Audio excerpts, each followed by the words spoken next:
Welcome to the Banker Lamp. Please enjoy the video. In this video, I will show how to change Hyundai Sonata brake pads. First, gather your tools, including a jack, lug wrench, and new brake pads. Safety is paramount, so ensure your vehicle is on a level surface and securely supported with jack stands. Always wear safety glasses and gloves to protect your hands and eyes throughout the process. This preparation ensures a smooth and safe repair. Once the wheel is off, you'll see the brake caliper. First, remove the two guide pin bolts that hold the caliper in place. These are usually found on the back of the caliper. Carefully slide the caliper off the rotor and hang it securely using a bungee cord or wire. Never let it hang by the brake hose. Now, you can easily remove the old brake pads from the caliper bracket.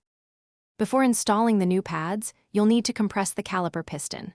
A C-clamp or a specialized tool works well for this. Once the piston is fully retracted, install the new brake pads into the caliper bracket, ensuring they fit snugly. Carefully slide the caliper back over the new pads and rotor.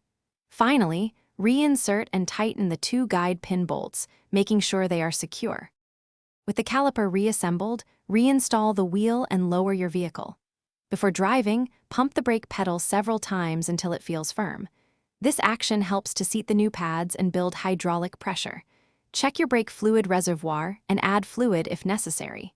Finally, take your Sonata for a short, slow test drive in a safe area to ensure the brakes are working correctly. Drive safely. Thanks for watching. If this was helpful, leave a like and consider subscribing. See you next time.